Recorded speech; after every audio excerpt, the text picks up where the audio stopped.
السلام علیکم ورحمۃ اللہ وبرکاتہ۔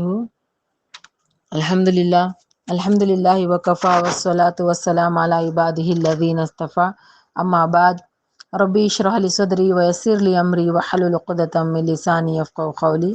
تمام قسم کی تعریف و توصیف، کبریائی و بڑائی، بزرگی اللہ وحدہ لا شریک کے لیے لائق و زیبا ہے۔ درود و سلام نازل ہو پیارے نبی صلی اللہ علیہ وسلم پر۔ اللہم صلی وسلم علی نبینا محمد۔ الحمدللہ، آج ہمارا پھر حقوق کے سلسلے کو ہم آگے بڑھائیں گے۔ آج ہم والدین کے حقوق کے بارے میں چند ذکر کریں گے۔ اللہ رب العالمین سے دعا گو ہوں کہ اللہ رب العالمین ہم تمام کو عمل کی توفیق عطا فرمائیں۔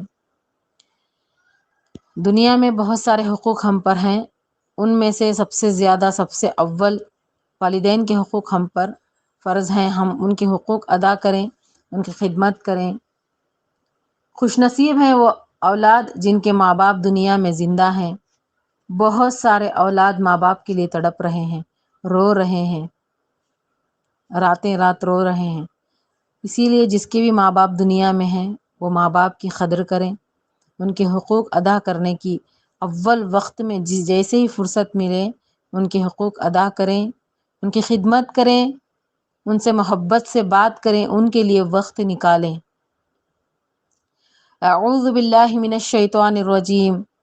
وَقَضَىٰ رَبُّكَ أَلَّا تَعْبُدُوا إِلَّا إِيَّاهُ وَبِالْوَالِدَيْنِ إِحْسَانًا۔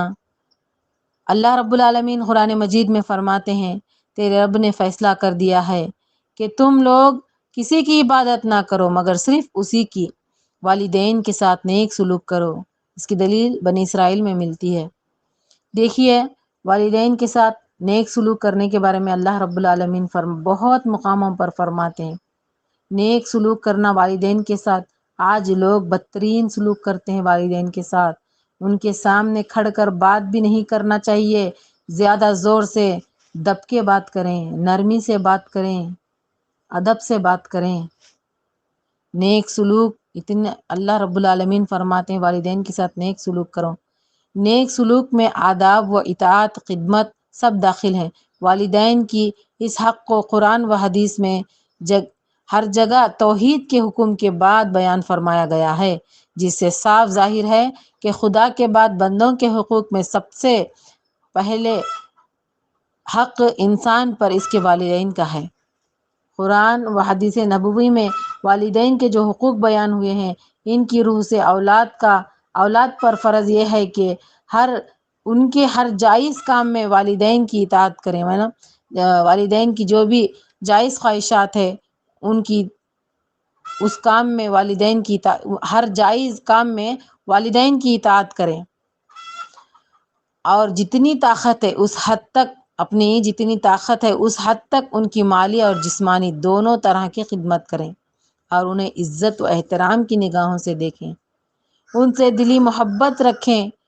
ان کے جو بھی تعلقات، مطلب جو بھی ان کے رشتہ دار ہیں، ان کے جو دوست ہیں، ان سے حسن سلوک کریں، اور والدین کے حق میں دعا خیر کریں اور ان کی خدمت کریں۔ یاد رکھیں، جتنے بھی بچے دنیا میں آج والدین نہیں ہیں وہ والدین کے لیے رو رہے ہیں، اور جس کے پاس والدین ہیں وہ ان کی خدمت کریں، کیونکہ وہ چند دن کے بعد مجبور ہو جاتے ہیں، ہاتھوں پاؤں میں ان کی طاقت کم ہو جاتی ہے، وہ کمزور ہو جاتے ہیں، ان کی آنکھ برابر نہیں دکھ سکتی، کمر میں طاقت نہیں رہتی، ان کا خون کمزور ہو گیا رہتا ہے، ان کا جسم پورا بوڑھا ہو جاتا ہے۔ تو اس وجہ سے ان کی خدمت کریں۔ وہ خود دوائیاں نہیں کھا سکتے، ہم اپنے ہاتھ سے ماں باپ کی دوائیاں کھلائیں۔ وہ خود نہا نہیں سکتے، ان کو ہم نہلائیں، ان کو ہم کھلائیں پلائیں، ان کی خدمت کریں۔ اللہ کے نبی صلی اللہ علیہ وسلم کے پاس ایک شخص آتا ہے، اللہ کے رسول صلی اللہ علیہ وسلم کے پاس ایک شخص آتا ہے اور کہتا ہے، میں جہاد میں شریک ہونے کی اجازت طلب کرتا ہوں۔ حضور صلی اللہ علیہ وسلم نے فرمایا، کیا تیرے والدین زندہ ہیں؟ عرض کیا، جی ہاں۔ آپ نے فرمایا، کیا پھر تو ان کی خدمت میں مصروف رہ کر جہاد کر۔ یعنی تیری جہاد کیا ہے؟ جہاد میں آنا اصل جہاد نہیں ہے، تیرے والدین کے ساتھ رہ کر ان کی خدمت کرنا ہی تیری جہاد۔ اس کی دلیل مسلم اور بخاری میں ملتی ہے۔ دیکھیے، اللہ کے نبی صلی اللہ علیہ وسلم، جہاد کتنا بڑا کام ہے، اسلام میں جہاد کا کتنا بڑا مرتبہ ہے۔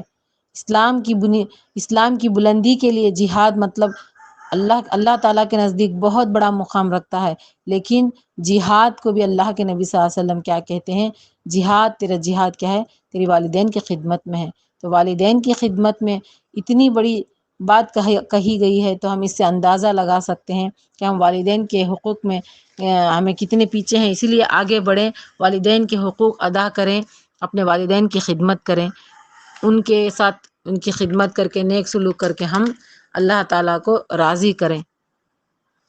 اور والدین کے ساتھ حسن سلوک کرنے کے بارے میں اور ایک حدیث بھی آتی ہے، اللہ کے نبی صلی اللہ علیہ وسلم کے سامنے ایک بار ایسا ہی صحابیات کہتے ہیں کہ میں اللہ کے نبی صلی اللہ علیہ وسلم، میری ماں کیا ہے، مشرکہ ہے، کیا میں ان سے نیک سلوک کروں؟ تو اللہ کے نبی صلی اللہ علیہ وسلم فرماتے ہیں کیوں نہیں، ان کے ساتھ آپ نیک سلوک کرو۔ دیکھیے ہمارا اسلام یہی سکھاتا ہے کہ اگر والدین مشرک بھی ہیں، کافر بھی ہیں، اگر وہ ان کے ساتھ ہم اچھا سلوک کرنا چاہیے، ان کے ساتھ اچھے نیک سلوک کرنا ہے۔ تو آج مسلمان بچوں کو کیا حق بنتا ہے کہ وہ ماں باپ جو مسلمان ہیں، نیک ہیں، ان کو دھکے دیتے ہیں، ان کو مار کے گھروں سے نکالتے ہیں، ان کے ساتھ نیک سلوک نہیں کرتے۔ اللہ سے ڈرو، اللہ کے پاس جا کر کیا جواب دو گے؟ اللہ سے ڈرنا چاہیے ان معاملات میں۔ کل قیامت کے دن ڈھیر سارے نیکیاں لے کر جائیں گے، لیکن جو حقدار ہیں، تمام حقدار ہمارے نیکیاں لے کر چلے جائیں گے۔ اس وقت ہمارا معاملہ کیا ہوگا؟ اللہ سے ڈریں، حقوق کے معاملے میں خاص کر اللہ سے بار بار ڈریں، والدین کے حقوق میں سب سے پہلے اللہ سے ڈریں۔ اور اللہ کے نبی صلی اللہ علیہ وسلم صحابہ سے مخاطب ہو کر فرمائے، کیا میں تمہیں یہ نہ بتا دوں کہ بڑے بڑے گناہ میں سے کیا ہیں، سب سے بڑے گناہ کون سے ہیں؟ صحابہ نے عرض کیا ضرور بتائیں۔ اللہ کے نبی صلی اللہ علیہ وسلم فرماتے ہیں، اللہ کے ساتھ شریک کرنا، والدین کی نافرمانی کرنا۔ اس حدیث کی راوی بیان کرتے ہیں کہ اللہ کے نبی صلی اللہ علیہ وسلم تکیہ لگا کر پیچھے بیٹھے ہوئے تھے، پھر اٹھ کر سیدھا بیٹھ گئے اور بیٹھ کر فرمانے لگے، جھوٹی گواہی دینا یعنی جھوٹ بولنا بھی بہت بڑا گناہ ہے۔ اتنے بڑے بڑے گناہوں کے ساتھ اللہ کے نبی صلی اللہ علیہ وسلم فرماتے ہیں کہ والدین کی نافرمانی کرنا بھی بہت بڑا گناہ ہے۔ تو اس حدیث سے ہمیں اس کی دلیل ترمذی میں ملتی ہے۔ اس حدیث سے ہمیں پتہ چلتا ہے کہ والدین کی نافرمانی کرنا بہت بڑا جرم ہے۔ بہت آیتیں قرآن میں ہیں، اللہ تعالیٰ کہتے ہیں کہ تم اپنے ماں باپ کے سامنے زور سے آواز سے بات بھی مت کرو، اف تک نہ کہو۔ اتنی تاکید اللہ تعالیٰ قرآن میں فرماتے ہیں۔ والدین کے حقوق کے معاملے میں اللہ سے ڈرنا چاہیے، ان کے حق میں ہم دعا کرنا چاہیے۔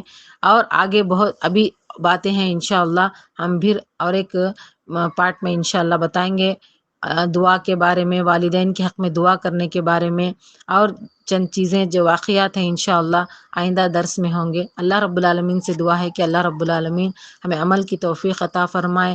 جو والدین دنیا سے چلے گئے ہیں اللہ تعالیٰ ان کی مغفرت کریں، جو دنیا میں اولاد کو نیک بنائے، ان کے والدین کی خدمت کرنے کی ان کو توفیق عطا فرمائے، آمین۔ السلام علیکم ورحمۃ اللہ وبرکاتہ۔